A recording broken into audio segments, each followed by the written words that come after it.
जय हिंद दोस्तों, Indian knowledge में आपका स्वागत है। अगर आप अभी भी हमारे चैनल को सब्सक्राइब नहीं किए, सब्सक्राइब कर दें और बेल आइकन दबा दें ताकि आपके पास नोटिफिकेशन हर रोज पहुंच जाए। तो दोस्तों, हम कल सिंपल इंटरेस्ट पढ़े थे। जो लोग वो वीडियो नहीं देखे, इस वीडियो के नीचे डिस्क्रिप्शन में लिंक डाल देंगे, आप वो वीडियो देख लीजिएगा जिनको सिंपल इंटरेस्ट एकदम बेसिक से पढ़ना है। ये हमारा जो क्वेश्चन है, दिल्ली पुलिस का पेपर आने वाला है, तो प्रीवियस ईयर जो हमारा दिल्ली पुलिस का हुआ था उससे ये क्वेश्चन हम उठाए हैं। तो आज हम दिल्ली पुलिस के कुछ प्रीवियस ईयर के क्वेश्चन करेंगे कि कैसा क्वेश्चन दिल्ली पुलिस में आया था पिछली बार। तो हमारा क्वेश्चन क्या है, कितने वर्षों में कोई धनराशि 30% वार्षिक साधारण ब्याज दर से स्वयं की 16 गुना हो जाएगी। देखिए इसमें क्या बोला है, स्वयं की 16 गुना। कल वाले वीडियो में हम गुना मतलब जो ये गुना का क्वेश्चन है, कल वाले वीडियो में हमने पढ़ाया है। हमारा जो है रेट दिया गया है 30% वार्षिक ब्याज की दर से लगेगा और 16 गुना। 16 गुना का मतलब जो इस समय मूलधन है वो 1 है और जो एसआई है ब्याज जो है वो 15 हुआ, तभी तो 16 गुना हुआ। 15 1 16। एसआई हमें 15 जब मिला, ब्याज हमें 15 मिला और मूलधन 1 था, तभी तो 16 गुना होगा। कल हमने बताया था। तो 16 गुना का मतलब ये हो गया कि हमारा जो पी है मूलधन प्रिंसिपल वो 1 है और सिंपल इंटरेस्ट एसआई कितना हो गया हमारा 15 है। तो हमने फार्मूला क्या बताया था, एसआई बराबर पीआईटी बाई 100। यही फार्मूला हमने कल बताया था ना, साधारण ब्याज के लिए यही फार्मूला लगता है। तो एसआई का मान कितना है 15।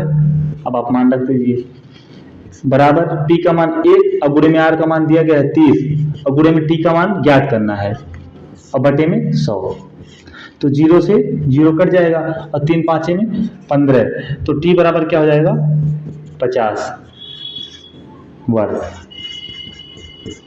यही हमारा आंसर हो जाएगा। तो देखिए दिल्ली पुलिस में पूछा गया क्वेश्चन है, इसमें कुछ है नहीं। क्वेश्चन क्या था, कितने वर्षों में कोई धनराशि 30% वार्षिक ब्याज की दर से स्वयं की 16 गुना हो जाएगी। तो आर रेट हमारा 30% वार्षिक दिया गया था, पी का मान 1 होगा, एसआई मतलब जो हमारा ब्याज होगा वो 15 होगा, तभी तो 16 गुना होगी। और उसके बाद एसआई बराबर पीआरटी बाई 100। जो ये गुना दिया होता है 16 गुना 70 गुना, ये टोटल वैल्यू हो जाता है। मतलब उसमें मूलधन भी ऐड है, जो हमारा ब्याज मिला है वो भी ऐड है। तो इसी प्रकार हमारा टाइम 50 वर्ष में जो है हमारा वो क्या हो जाएगा 16 गुना हो जाएगा कोई धनराशि स्वयं की।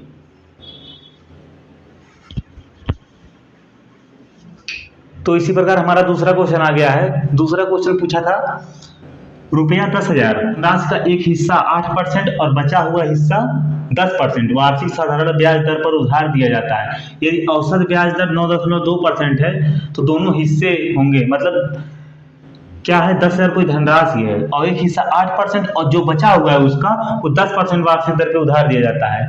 तो इन्हीं दोनों का वैल्यू पूछा है। जो उधार दिया जाता है तो दोनों हिस्से कितने होंगे। तो लेकिन जो औसत होगा वो 9.2% है, मतलब टोटल दोनों का। तो ये कैसे लगेगा, ये देख मिक्सर एलिगेशन से लग जाएगा आराम से।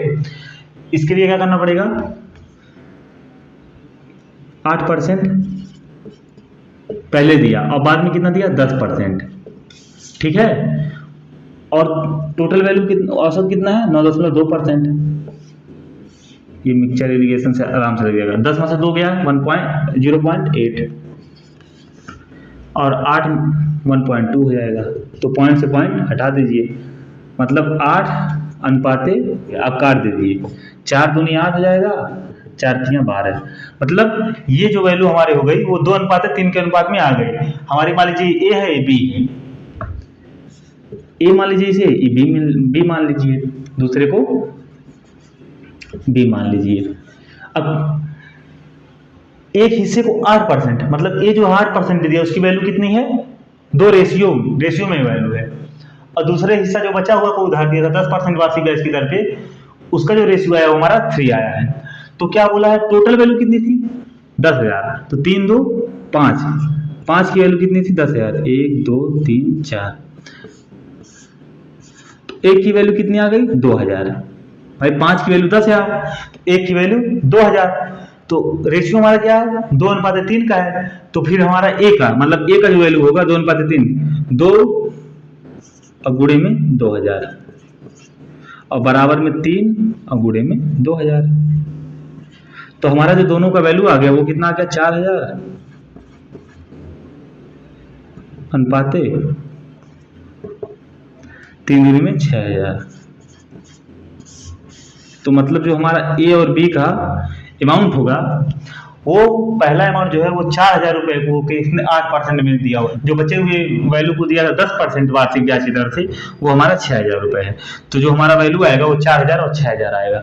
आपको समझ में आ रहा है होगा। इसमें कुछ नहीं, क्या दिया था, कोई 10,000 रुपये की धनराशि है, उसे क्या होगा, एक हिस्सा 8% और बचा हुआ हिस्सा को वो 10% ब्याज दर से उधार दिया किसी को। मान लीजिए 10,000 हमारे पास है, हमने किसी को 8% वार्षिक ब्याज की दर से हमने उधार दे दिया, और जो हमारे पास 10,000 में से बचा है उसको हमने क्या किया, 10% वार्षिक ब्याज की दर से दे दिया। तो और उनका जो औसत होगा वो 9.2% होगा। ये उनका औसत बताया दोनों का। हो तो दोनों हिस्से होंगे, दोनों हिस्से पूछा गया था। दोनों हिस्से कितने हैं, 4000 और 6000, ये हमारा दोनों हिस्से हैं।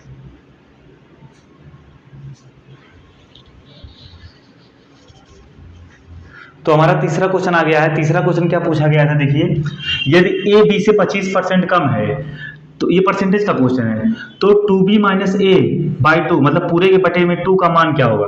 तो इसमें कुछ है नहीं, देखिए ए और बी, तो जैसे जैसे क्वेश्चन कहा है वैसे वैसे आप लिख दीजिए। तो बोला क्या है, बोला है ए बी से 25% कम है, मतलब ए जो है वो बी से 25% कम है, तो बी का मान कितना है, 100 है, और ए का मान कितना है, 75, 25%, 100 का भाई ए बी से, बी 100 है, 100 का 25%, 25 घटा दीजिए, 75% है। तो ए और बी की वैल्यू क्या होगी, काट दीजिए, 25 दिया 75 और 25 हो के 100। ए की वैल्यू 3 हो गई, बी की वैल्यू 4 हो गई। अब यहाँ पे आप मान रख दीजिए, तो 2b माइनस ए, 2b और माइनस ए, अब पूरे के बटे में 2 का मान पूछा है, तो यहाँ पे आप वैल्यू रख दीजिए। 2b का मान हो गया 2 और b 4 हो गया, 2 गुणे में 4 और माइनस में ए का मान 3 और बटे में 2, तो क्या आ जाएगा, 4 दूनी 8 माइनस 3 बटे में 2, 8 में से 3 गया कितना, 5। तो हमारा जो आंसर हो जाएगा वो कितना हो जाएगा, 5 बटे में 2, यही आंसर हो जाएगा, सिंपल। ये क्वेश्चन भी दिल्ली पुलिस में पूछा गया है। ऐसे भी क्वेश्चन आते हैं, थोड़ा हार्ड भी आते हैं, तो हम आपको सारे क्वेश्चन कराएंगे। आप हमारे चैनल को सब्सक्राइब कर लीजिए।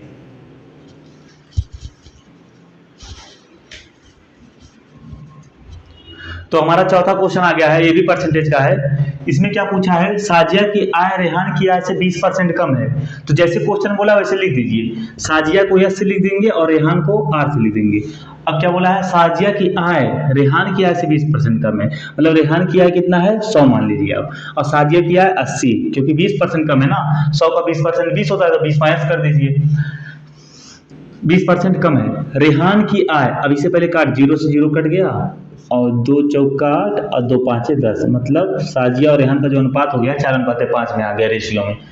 तो हमारा क्या हो गया, इतना काम हो गया। अब रेहान की आय जितना हम काट पीट के छोटा कर देंगे उतना कैलकुलेशन में हम लोग के लिए अच्छा रहेगा, कैलकुलेशन करने में उतना जल्दी कैलकुलेशन होगा। तो रेहान की आय साजिया की आय से कितनी अधिक है। क्वेश्चन को पहले ध्यान से पढ़िए, इसमें पूछा क्या है, रेहान की आय, मतलब रेहान की आय पूछा है। साजिया के कंपेयर किससे किया, जिसको कंपेयर करते हैं वो नीचे रखते हैं, तो जिससे कंपेयर किया वो कितना है, साजिया है कि आय से कितना अधिक है। तो रेहान की आय कितना अधिक है साजिया से, 1 अधिक है। किससे अधिक है, साजिया से अधिक है, तो साजिया नीचे रहेंगी 4।